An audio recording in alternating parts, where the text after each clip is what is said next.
Je vous raconte une histoire qui est très intéressante dans laquelle vous allez certainement apprendre quelque chose. Il s'agit d'une personne qui est passée à la RMI il y a quelques mois, qui était sur le point de s'engager dans la formation, qui ne l'a plus fait. Et je vous explique les raisons pour lesquelles cette personne s'est désengagée et a préféré ne pas le faire. Et vous allez apprendre de ces quelques raisons qui influencent généralement certaines personnes dans leur choix. Avant de continuer, si c'est la première fois que tu découvres ma chaîne YouTube, je t'invite donc à t'abonner et à activer la cloche de notification pour ne pas manquer des vidéos comme celle-ci que je vais désormais partager sur ma page. Alors maintenant, revenons à notre histoire. Il y a quelques mois, j'ai lancé un programme de formation et il y a probablement quelqu'un qui était bien sûr intéressée par la formation, puisqu'elle s'est rendue au centre pour prendre des informations par rapport à cette formation. Elle s'est rendue au centre accompagnée de deux personnes, je suppose deux amis. Ils étaient en train de discuter avec mon assistante quand, comme par hasard, moi je venais travailler. Ils m'ont surpris, ils m'ont dit qu'ils avaient envie de discuter avec moi par rapport à la formation que j'étais sur le point de lancer. Qu'est-ce qui s'est passé au cours de cette discussion? Je vous explique. Alors, celui qui était réellement intéressé par la formation m'a demandé combien coûtait la formation. Je lui ai dit 150 000 francs. Ça va se dérouler pendant tel nombre de semaines, tel nombre de jours. On va s'organiser de telle façon, de telle façon. Je vais partager avec vous telle information, telle information, telle information.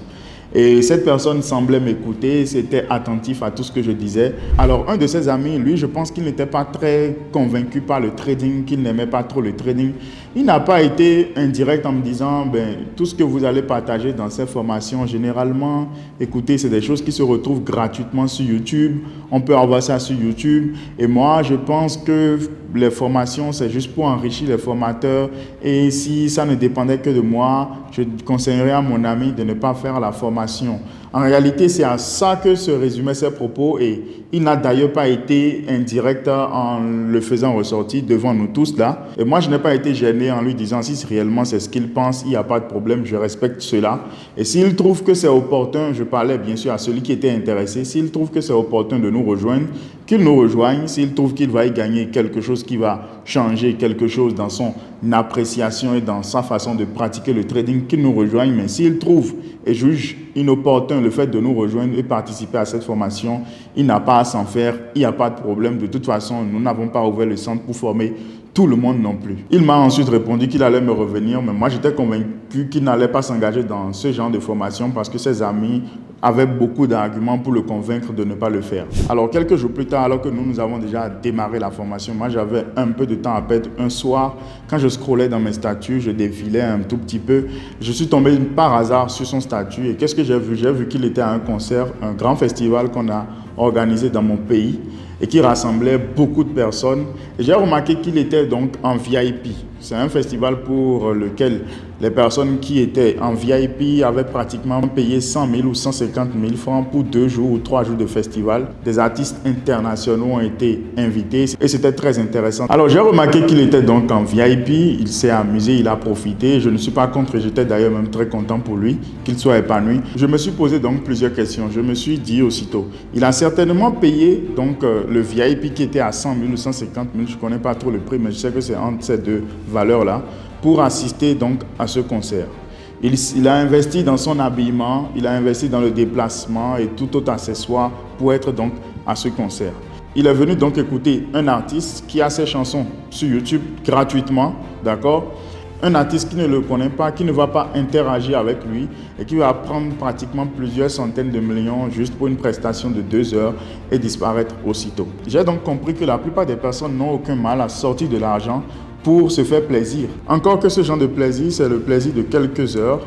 C'est des plaisirs dont on peut profiter gratuitement, bien sûr, sur Internet en allant écouter le son ou la musique d'un artiste qu'il a mis sur YouTube, peut-être.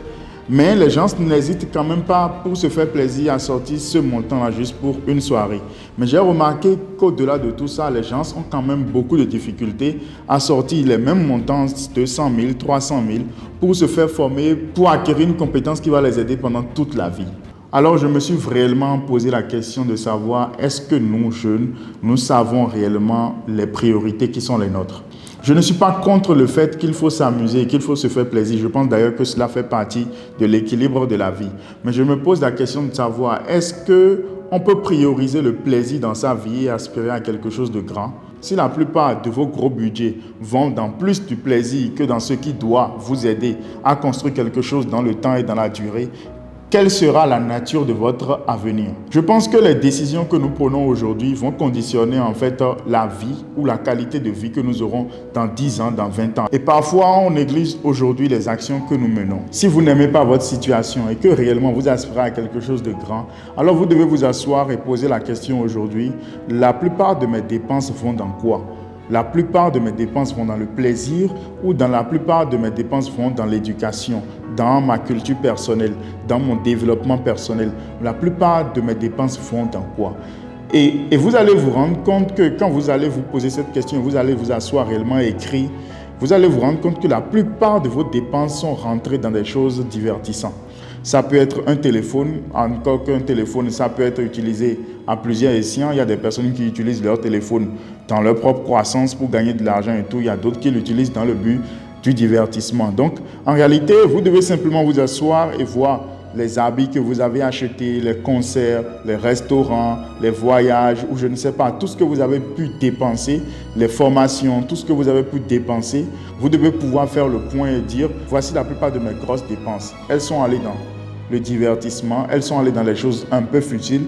Et voici la plupart de mes dépenses qui sont rentrées dans les choses qui vont directement impacter ma croissance personnelle. Moi, je suis convaincu que quand vous allez faire cet exercice, vous allez forcément vous rendre compte que la plupart de vos dépenses sont allées dans les choses qui ne vous permettent pas de connaître une bonne croissance. C'est difficile de croire que pour un jeune qui aspire à changer sa vie, un jeune qui se plaint tous les jours de la qualité de sa vie, qu'il soit difficile d'investir dans une formation que dans un divertissement. Nous nous plaignons beaucoup, nous avons envie de changer nos réalités dans nos vies, mais la plupart du temps, nous ne faisons pas réellement les efforts et les sacrifices qui accompagnent pour vraiment témoigner de notre envie à changer notre situation. Moi, j'invite tous ces jeunes qui m'écoutent, que j'inspire, à qui j'ai envie de dire, oui, c'est possible en fait de rêver. Si vous travaillez, oui, c'est réellement possible d'aspirer à quelque chose de grand, d'avoir une vie meilleure, de venir en aide aux personnes que vous aimez, de vivre une vie épanouie. Oui, je pense que c'est possible, mais pour cela, vous allez réellement faire le sacrifice. Et chaque fois qu'on vous donne ce message, et on insiste sur le fait que vous devez faire des sacrifices, vous devez comprendre réellement que vous devez vraiment faire le sacrifice. Il ne s'agit pas simplement de vouloir une chose, mais il s'agit surtout en fait de poser les actes. Parfois, c'est difficile.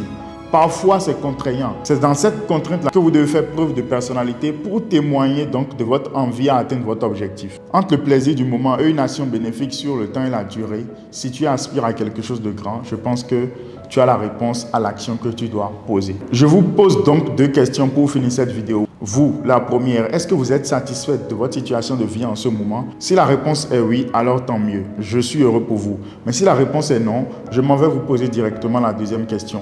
Est-ce que réellement vous avez plus consacré votre énergie dans votre croissance, dans votre développement personnel, dans la quête de l'amélioration de vous que des choses divertissantes ces dernières années? Je pense que c'est une question qui mérite une méditation, c'est une question qui mérite une introspection et je vous invite donc à faire cette analyse en votre propre sein.